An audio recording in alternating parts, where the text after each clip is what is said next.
April 28, 1945, a muddy camp in northern France. 43 German women stepped off a military truck. Their uniforms were torn, their faces were hollow. They had not eaten real food in weeks. They had been told one thing about Americans. They will do terrible things to captured women. Death is better than surrender. So when one woman collapsed in the mud, blood soaking through her gray dress, the others screamed. They were certain the killing had started, but the Americans didn't raise their rifles. They ran toward her with medical bags. One woman, Anneliese Voss, just 24 years old, whispered 5 words before she passed out. "I'm bleeding through my dress." What happened in the next 72 hours didn't just save her life. It destroyed everything these women had been taught to believe. They expected torture. They got penicillin. They expected starvation. They got steak, white bread, and fresh oranges. They expected monsters. They found something far more dangerous, kindness, and that kindness broke them in ways no weapon ever could. This is the true story of 43 German women prisoners and the American mercy that shattered their world. If you love real stories from history that most people have never heard, you're in the right place. Subscribe now and hit the bell icon so you never miss a story. Like this video if you want more forgotten tales from World War II.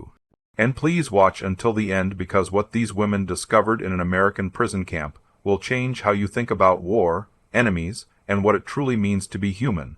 Let's begin. The collapse that changed everything. The mud was the color of old blood. Anneliese Voss noticed it first. That thick-sucking French mud that grabbed at her worn boots as she stumbled off the canvas-covered truck into the processing yard at Camp Lucky Strike. Around her, 42 other women in stained where auxiliary uniforms descended into the same me, their faces gaunt, their eyes scanning for the violence they had been promised. April 28, 1945, the Reich was dying. Everyone knew it, even if no one dared say it aloud. Berlin was surrounded. The FRA had retreated to his bunker. And here, in a muddy camp outside Love, 43 German women, Natriken Hellerinen, Stable Ferrerinen, Flakwaff, and Hellerinen stood in loose formation, waiting for the Americans to reveal their true nature. The propaganda had been explicit. American soldiers are savages. They will violate you. They will torture you. Death is preferable to capture. These warnings had been drilled into them during training, reinforced by whispered stories passed between units, confirmed by official broadcasts from Berlin. Over 500 German women had served as military auxiliaries during the war. Those captured by the Soviets had faced horrors that matched the warnings. Surely the Americans would be no different. But what hit them first was not violence. It was smell, coffee. Real coffee, not the earth's. At grain substitute they had choked down for years, but actual coffee, rich and dark, wafting from somewhere beyond the processing tents. Mixed with it came the scent of frying meat, diesel fuel, and something else, something clean soap. Actual soap. Anneliese inhaled deeply, and the smell made her dizzy. Or perhaps it was the pain, that grinding, tearing sensation in her lower abdomen that had been building for 3 days. She had told no one. Complaining was weakness. Weakness invited death. So she had pressed her hand against her stomach during the transport, bitten her lip until it bled, and prayed to a god she was no longer certain existed. Now standing in the mud, she felt something warm running down her inner thigh. She looked down. Her gray uniform dress was darkening at the hem. Not mud, not water. Blood fresh and red and spreading. Anneliese. The voice belonged to Trude Fassbender, the youngest among them at 19. Trude's eyes went wide. Anneliese, your blut derm Clyde. The words came out as a whisper. I'm bleeding through my dress. Then her legs folded. Anneliese collapsed forward, her body hitting the mud with a wet, heavy sound that silenced every voice in the yard. For one frozen moment, nothing moved. The German women stood paralyzed. The American soldiers near the processing tents turned to look. Then the screaming began. Trude shrieked, dropping to her knees beside Anneliese. Other women scattered, certain this was the beginning, the massacre they had been promised, the violence that would now descend upon them. Walraud KCH Nur, The radio operator, who still wore her party pin hidden in her pocket, grabbed two younger women and pulled them backward, her face twisted with fury and terror. "They've shot her," someone screamed in German. "They've started, but no shots had been fired." What happened next defied every truth the Reich had planted in their minds. Two American medics sprinted across the muddy yard, their boots throwing up clouds of earth.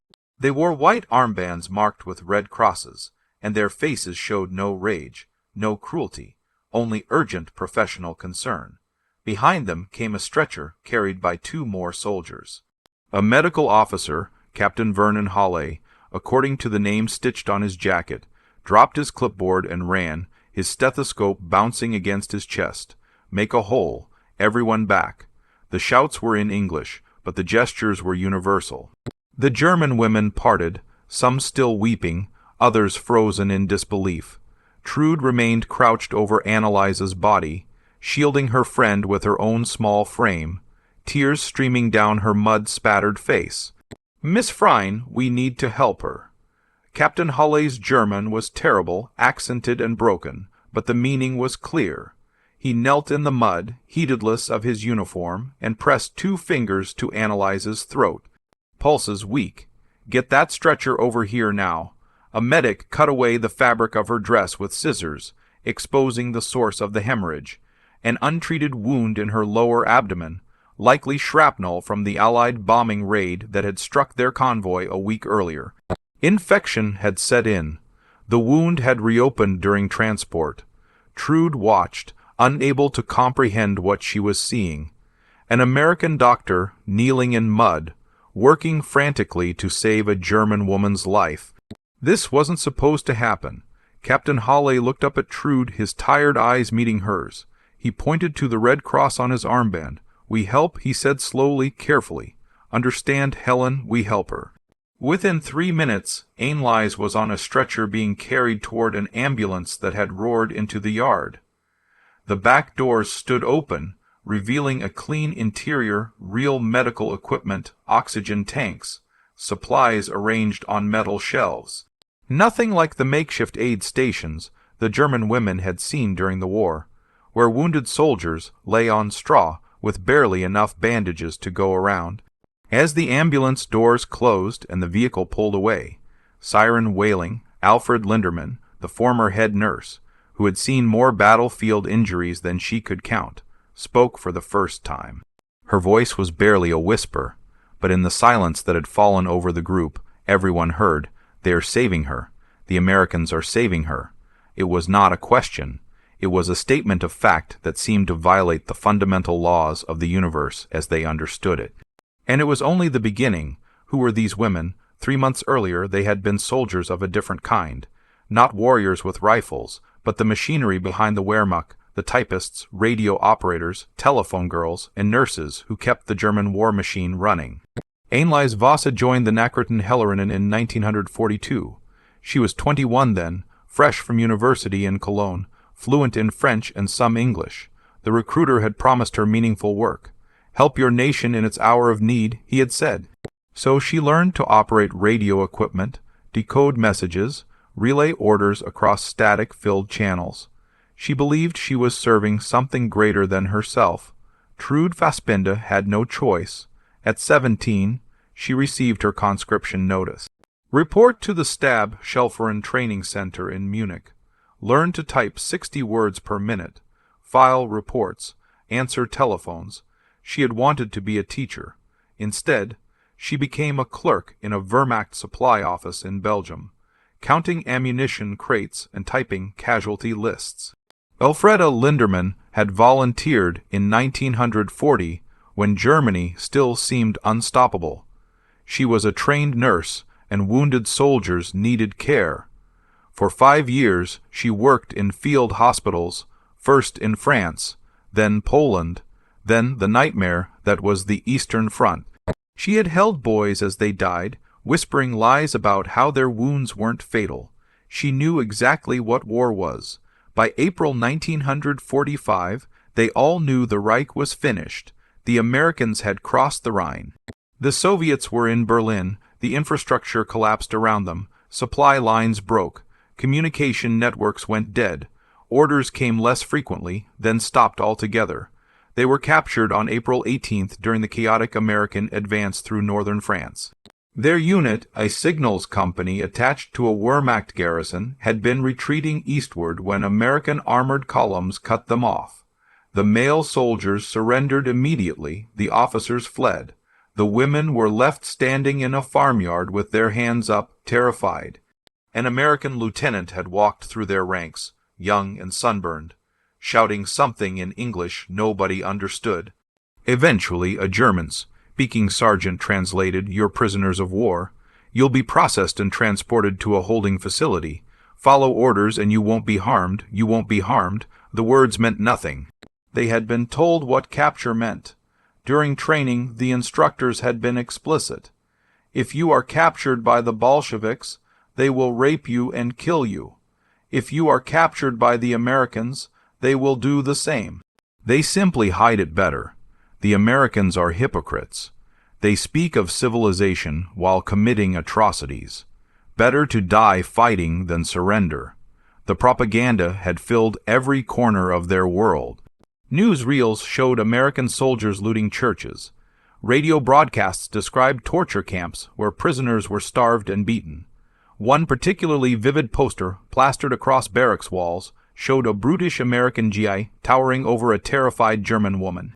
The caption reading, "This is what surrender looks like." So when the trucks came to transport them westward, the women prepared for death. The journey took 8 days. They traveled in covered military trucks. 43 women packed together on wooden benches. The Americans gave them water twice daily and hard biscuits that tasted like sawdust, but were more food than some had seen in weeks. They stopped at night in guarded compounds. No one touched them. No one threatened them. This only deepened their fear. The cruelty would come later. They told themselves. The Americans were waiting until they reached the main camp. Then the real horror would begin. During the journey, they whispered in the darkness. Walrod Kirchner, whose husband had died at Kursk, insisted they should resist. "If they try to dishonor us, we fight. We die with dignity." She still believed every word the FRA had spoken.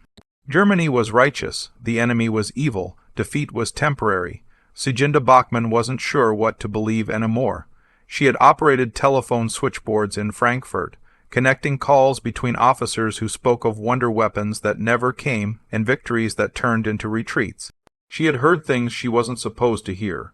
The gap between official truth and reality had grown too wide to ignore. Alfred said little. She had seen too much death to waste energy on speculation. Whatever came next would come. Rage wouldn't stop it. Faith wouldn't prevent it. She simply sat with her hands folded, watching the younger women wrestle with their fear. Trude prayed silently, clutching a small wooden cross her mother had given her. She was 19 years old. She had never kissed a boy, never lived alone, never made a real choice about her own life. Now she was a prisoner, traveling toward an unknown fate in the hands of an enemy she had been taught to fear more than death itself. Then Analyze had collapsed in the mud, and everything they believed began to crack. The ambulance that took her away wasn't a trick. The medics who cut away her dress weren't monsters. The doctor who knelt in the mud wasn't pretending. They were trying to save her life. Why? The question hung over the remaining 42 women as American soldiers led them toward the processing tents. If the enemy was truly evil, why save one bleeding German woman? If Americans were the savages they had been warned about, why were there medical personnel instead of executioners? One answer was possible. Everything they had been told was a lie, but if that was true, what else had been lies? The question was too dangerous to speak aloud. But as they walked through the mud toward the tents, passing American soldiers who looked bored, not bloodthirsty, every woman felt it growing in her chest. Doubt, small and terrible, and impossible to ignore. The tent smelled like disinfectant and canvas. The 42 women stood inside, blinking in the filtered light. Signs hung from support poles in both German and English. Registrong registration, Medinish music, medical examination supplies. Someone had taken the time to translate. That small detail registered in minds. trained to notice everything. An American woman sat behind a folding table with a typewriter. She wore a Red Cross armband and looked tired but professional. She spoke through a translator, a German-American corporal who looked almost as uncomfortable as the prisoners. Name, age, unit, assignment, where you were captured. Questions were simple, clinical, not accusatory. Trude went first because she was standing closest. Her voice shook as she gave her answers. The woman typed without looking up, her fingers quick on the keys. When Trude finished, the woman glanced up briefly and nodded. Not a smile, not hostility, just acknowledgement. Next, one by one, they answered the same questions. The process took an hour. No one was struck. No one was insulted. It was simply paperwork, boring, methodical, and strangely normal. Then came the medical examinations. This was where the women expected the nightmare to begin. A female American soldier led them behind a canvas partition. Trude's hands began to shake. Walrod whispered fiercely to the woman beside her, "Stay strong. Don't let them see fear." But when they stepped through, they found something impossible. Female nurses, 4 of them. American women in crisp uniforms with Red Cross insignias, not male soldiers, women. The lead nurse was older, perhaps 35, with dark hair, pinned back, and calm eyes. She spoke through the translator in a voice that was firm, but not harsh. "We will examine each of you for injuries and illness. This is required by the Geneva Convention. You will be treated with respect. If you are injured, you will receive medical care. If you are sick, you will receive medicine." Geneva Convention. The words sounded like fantasy. "You will undress behind privacy curtains." The nurse continued. "One at a time. You will be given a robe. The examination will be conducted by female medical personnel only." Privacy curtains. Trude was motioned forward. First, a nurse led her to a section divided by white sheets hanging from a metal frame. The nurse handed her a cotton robe, and then impossibly turned her back. Turned her back gave her privacy. Trude stood frozen, holding the robe, unable to process what was happening. For 2 years, she had lived in crowded barracks where privacy didn't exist. She had changed clothes in rooms packed with 50 other women. She had used latrines with no doors. Privacy was a luxury from a previous life. Now an American nurse was offering it to a German prisoner. Slowly, Trude removed her filthy uniform. The nurse kept her back turned until Trude whispered, "Fertig, ready." The examination was thorough but gentle. The nurse checked her eyes, ears, throat, listened to her heart and lungs with a stethoscope, asked questions through the translator about pain, injuries, illness. When she found lice in Trude's hair, inevitable after weeks without proper washing, she didn't recoil in disgust. She simply made a note on a chart. "Delousing treatment will be provided after your shower," the translator explained. "Standard procedure for all incoming personnel. You'll also receive clean clothing." Shower one by one. The others went through the same process. Some emerged from the examinations with bandages on wounds they had been hiding. Others received medications for infections. Alfredi, with her nurse's training, watched the American procedures with professional attention. She recognized the protocols, proper hygiene, organized record-keeping, genuine medical care. This wasn't theater. This was real medicine. When it was turn, the examining nurse was Lieutenant Lorraine Cobb, older, perhaps 40, with gray streaking her brown hair. She worked quickly and competently. At the end, she did something unexpected. She placed a hand on Alfred's shoulder and spoke. The translator relayed, "You're going to be fine. All of you. We'll take care of you." Alfred's throat tightened. She managed a stiff nod. The nurse smiled briefly before moving to the next patient. After medical checks came the part they had dreaded most. They were led to another building, wooden, long, with steam rising from vents. A shower facility, this was it. They thought this was where the humiliation would happen. Mass showers, no privacy, guards watching. But inside they found individual stalls, 12 of them, each separated by canvas curtains. Hooks on the walls held thick white towels. On wooden benches sat stacks of clean clothing. Simple cotton shirts, trousers, underwear, socks, and soap. Real soap. Bars of white soap that smelled faintly of lavender, stacked beside each clothing pile, like small miracles.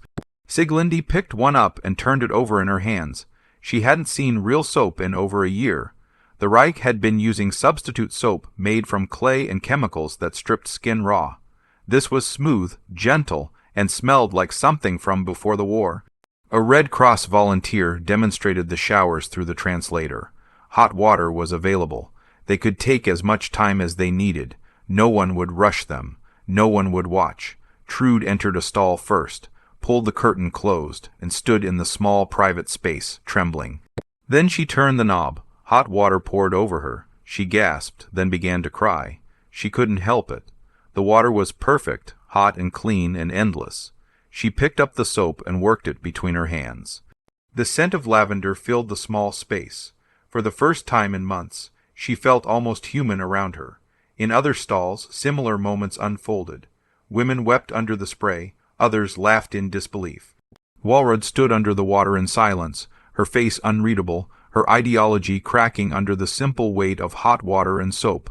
When they emerged, clean, dressed in fresh clothes, hair wet, and smelling of shampoo. They barely recognized each other. Alfred stood before a small mirror mounted on the wall. She had expected to see a broken woman. Instead, she saw someone who looked merely tired, someone who might recover. The soap sat in her hand, a small white rectangle that had somehow become a symbol of something larger. Mercy, humanity, the possibility that everything they had been taught was wrong. The mess hall contradiction. That evening, they were led to dinner.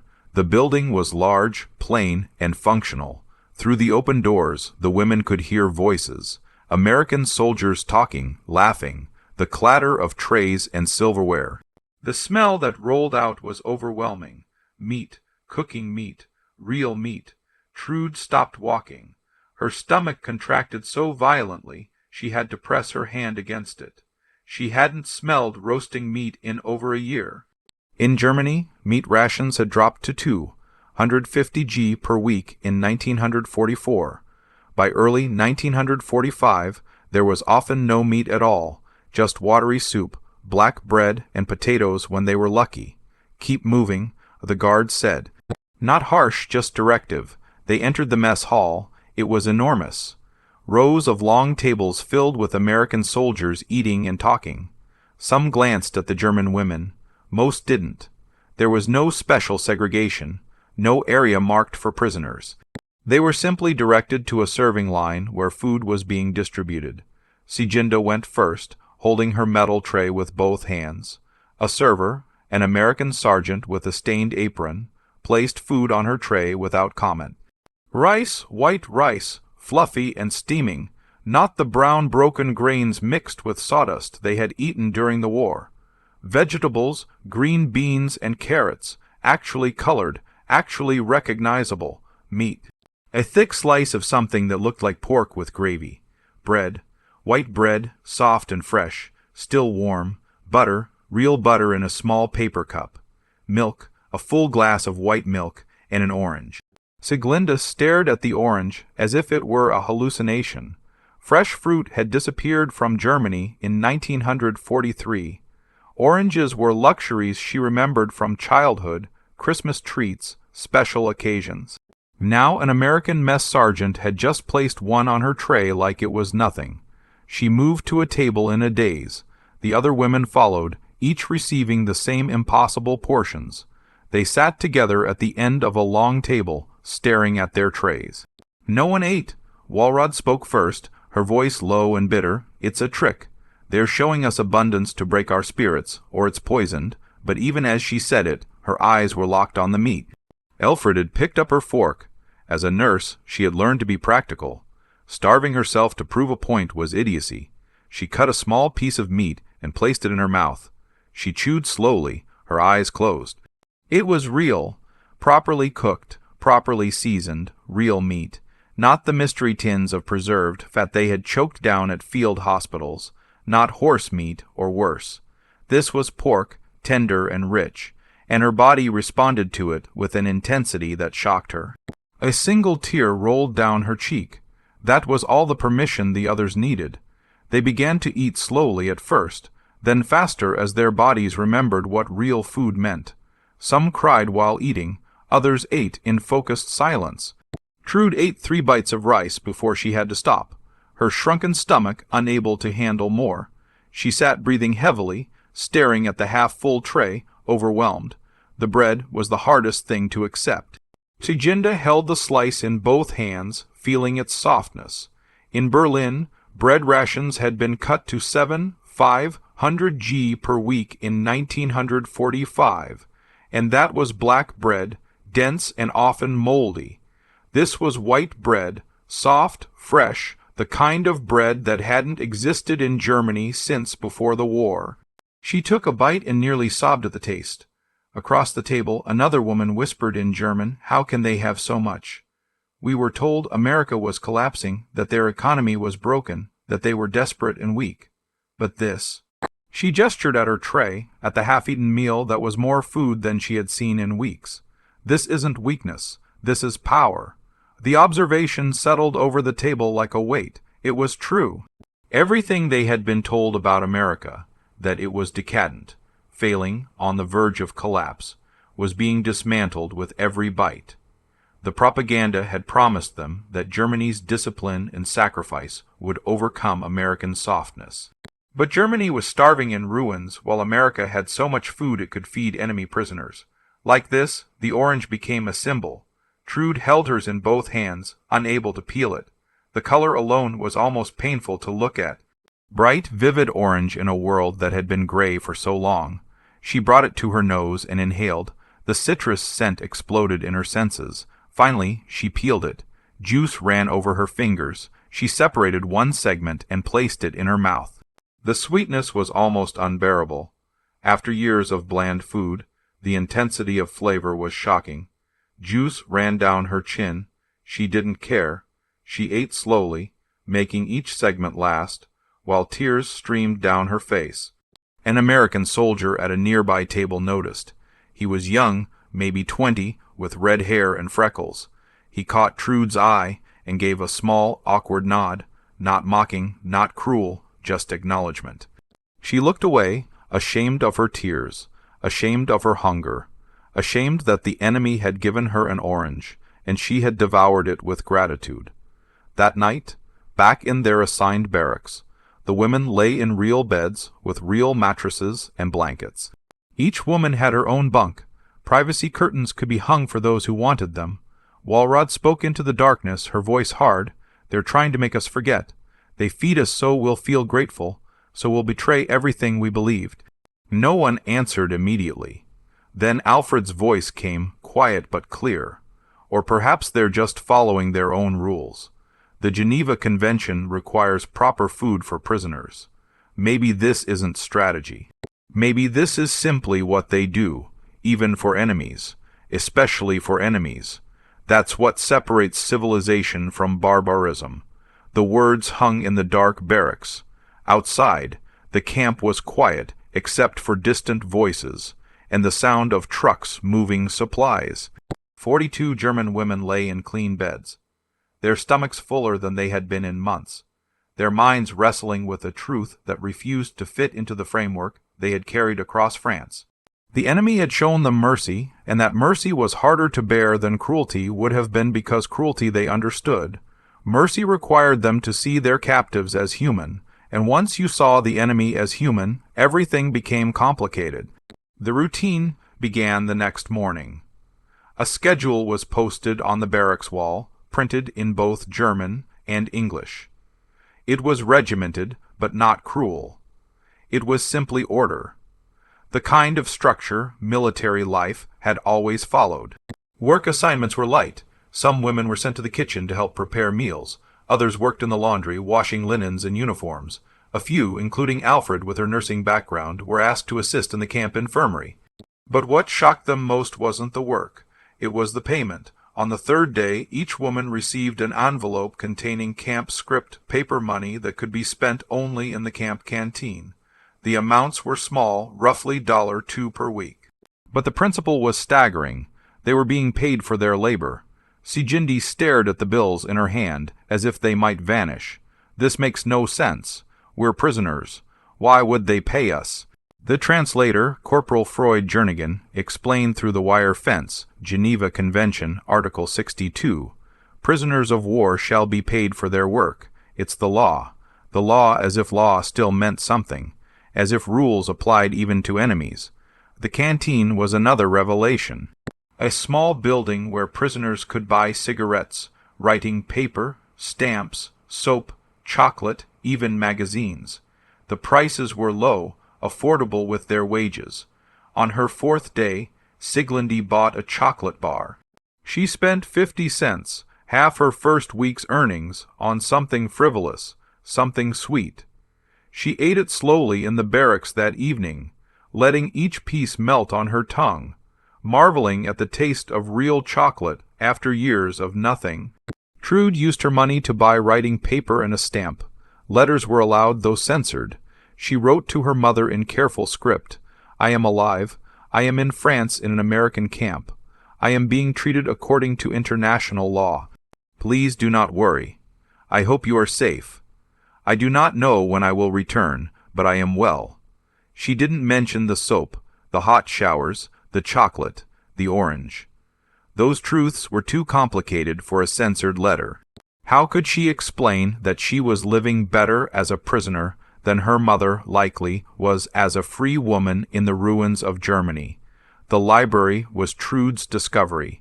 It was a small room in one of the administrative buildings, lined with shelves holding books in several languages.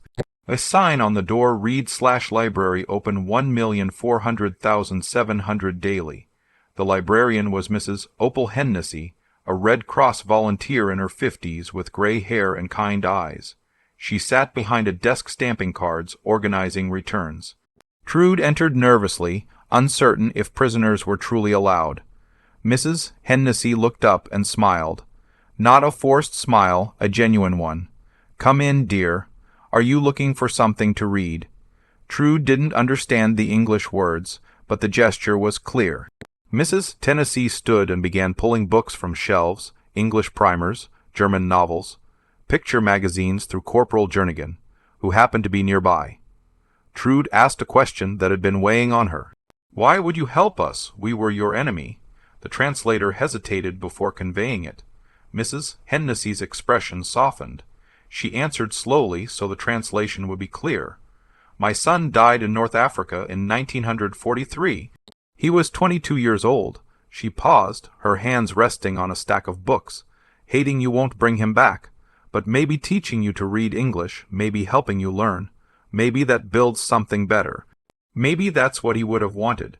Trude stood silent, the books heavy in her arms. The idea that a woman who had lost her son could choose grace over revenge violated everything she understood about the world. 2 weeks after their arrival, Annalise returned from the hospital. The women gathered around her in the barracks, touching her arms to confirm she was real. She looked transformed, color in her cheeks, weight returning, the wound properly healed with clean white bandages. They gave me penicillin, Annalise said, sitting on her bunk. Real penicillin, not the substitute drugs we used in the field. They operated, cleaned the infection, stitched me properly. The doctors explained everything through a translator. They asked my permission before each procedure. She placed her hand over the healing wound. I thought I was going to die. I wanted to die because I thought death was better than what the Americans would do. But they saved my life. They used their medicine, their skills, their resources on an enemy. I still don't understand why the question hung in the air. No one had an answer. Small kindnesses accumulated like snow. Corporal Chester Kowalski, a young guard from Chicago, tried to learn German phrases. His pronunciation was terrible. Guten Morgen came out as Guten Mugen, but the women appreciated the effort. One morning, Trude tripped on loose boards in the pathway and scraped her knee badly. Before she could stand, Kowalski was there helping her up, radioing for medical help. He looked genuinely worried. You okay? He asked in broken German. Hurt bad, small hurt. Trude answered in her limited English. He smiled, relieved. Good. Small better than big. It was a tiny exchange, almost meaningless, but it represented something larger, basic human connection across enemy lines. At night, the women talked in whispers. I believed in the fray. One woman confessed in the darkness. I believed we were righteous, that we were saving Europe from decadence. But if we were right, why are we the ones starving in ruins? Why does the enemy have so much they can give oranges to prisoners? Walrod still resisted. They're trying to break us, make us forget our loyalty, but her voice lacked conviction now. Even she had accepted the food, used the soap, slept in the clean bed. Alfred spoke carefully. I think we were lied to, not just by the government, but by ourselves. We wanted to believe Germany was special, destined for greatness, but the truth is simpler. We were people caught in a war started by leaders who valued power over humanity. Letters began arriving from Germany. The news was devastating. Cities in ruins, starvation widespread, millions homeless. The contrast between their treatment and their families' suffering created crushing guilt. Sieglinde received a letter from her sister. We have bread twice a week if we're lucky. Mother is sick. There is no medicine, but we survive. Stay strong. She read it in the barracks and wept. That evening, she ate her dinner in the mess hall while her family starved. The injustice was unbearable. Yet refusing food wouldn't feed her sister. Dying wouldn't save her mother, so she ate and hated herself for being grateful. The cracks in their ideology widened daily. Each small mercy, each act of basic decency, each moment of unexpected humanity chipped away at the certainty they had carried. The Reich had taught them that Americans were monsters. But monsters didn't pay prisoners' wages. Monsters didn't provide libraries. Monsters didn't ask permission before surgery. Slowly, painfully, the women began to understand. Everything they had believed was built on lies, and now they had to decide what to build in its place. Winter came to Camp Lucky Strike, bringing cold rain and gray skies. In December 1945, the announcement arrived. Repatriation would begin in January. Ships would take them home to Germany. The women should prepare to leave within weeks. The news should have brought joy. Instead, it brought dread. Trude lay in her bunk that night, listening to raindrum on the roof, and realized she was afraid to go home. Not afraid of the journey, but afraid of what she would find. Afraid of her mother's eyes looking at her healthy face, afraid of neighbors asking what captivity had been like, afraid to admit she had lived better as a prisoner than they had lived free. More than that, she was afraid of losing something she had gained here, a certain clarity in this camp, stripped of propaganda. She had seen people at their most basic, capable of cruelty and kindness, both. Not demons, not angels, just humans. Going home might mean returning to the old lies, the old certainties, the old ways of seeing the world in simple terms. She wasn't sure she could do that anymore. Annalise's transformation was most visible. The woman who had collapsed, bleeding in the mud, was gone. In her place was someone stronger, clearer, more thoughtful. The scar on her abdomen would always remind her how close she had come to death, and how American medicine had saved her. One afternoon, Annalise requested a meeting with the camp commander, Colonel Harlon Presley. With Alfred and Trude accompanying her, she entered his office. Colonel Presley was a quiet man in his 50s with tired eyes. He invited them to sit and asked what they needed. Annalise spoke in careful English, words she had been practicing for weeks. Colonel, I want to thank you. When I collapsed, I believed I was dying. I believed Americans would let me die or kill me. I was wrong. You saved my life. You gave me medicine, surgery, care. You treated me like a human being when I expected to be treated like an animal. I don't understand why, but I am grateful. She paused, gathering herself. We were taught to hate you. We were taught you were evil, but you showed us kindness when you could have shown cruelty. You gave us dignity when you could have taken it. You changed how I see the world. That is a gift I didn't expect and don't deserve, but I will carry it for the rest of my life. The colonel was quiet. Then he spoke gently. Miss Voss, we did what any civilized nation should do. We followed the Geneva Convention because it represents the best of human behavior during the worst times. War is terrible, but it doesn't have to destroy our humanity. I'm glad you recovered, and I hope when you return to Germany, you'll remember even enemies can choose mercy. Annalise bowed deeply. The colonel returned it, less practiced but sincere. In that moment, the distance between prisoner and captor disappeared. They were simply two people acknowledging shared humanity. The night before departure, the women held a final gathering. Alfred stood and spoke to the group. We survived something impossible.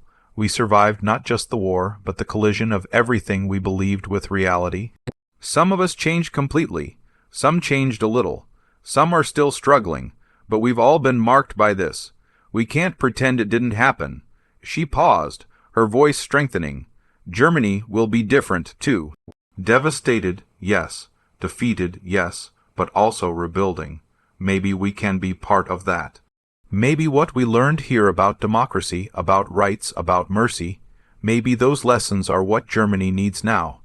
The ship home was American, clean, and well maintained. The women traveled in cabins, not cargo holds. They ate regular meals, slept in real bunks. Even in departure, standards remained. Trude stood on deck as the French coast disappeared behind them. She felt as if she were leaving more than a place. She was leaving a version of herself. The girl who had believed the propaganda, who saw the world simply, who never questioned. That girl had died somewhere, between the dock and the hospital, between fear and understanding. Germany in 1946 was unrecognizable. When their ship docked in Hamburg, Trude saw a landscape of rubble. Cities that once buzzed with life were fields of destruction. People moved like ghosts, thin, hollow-eyed, wearing whatever they could find. Children begged. Old women sold possessions for bread. Trude found her mother living in a shelter built from scavenged wood. When they embraced, Trude felt her mother's bones through thin clothing. The guilt crashed over her. She was healthy, carrying soap and chocolate as gifts. Her mother was starving, but her mother didn't accuse. She simply held her daughter and wept with relief. Later, when Trude tried to explain the camp, her mother listened without judgment. "You survived," she said finally. "That's what matters. Now you can help us rebuild." Over the following years, that's exactly what they did. Trude used her English to work with American occupation forces, translating documents, building bridges between occupiers and occupied. She saw the same contradiction. The nation that had bombed Germany now helped rebuild schools and hospitals. Anneliese became a teacher educating German students about international law and human rights. Alfred returned to nursing, working in a hospital with American military doctors, learning new techniques, sharing knowledge. Sijindi married, had children, and told them stories about the war. Not the propaganda version, but the truth, the soap that smelled like lavender, the orange she tasted, the American nurse who held a patient's hand, the colonel who spoke of mercy as choice. What did it teach you? Her daughter asked years later. Siglund thought carefully.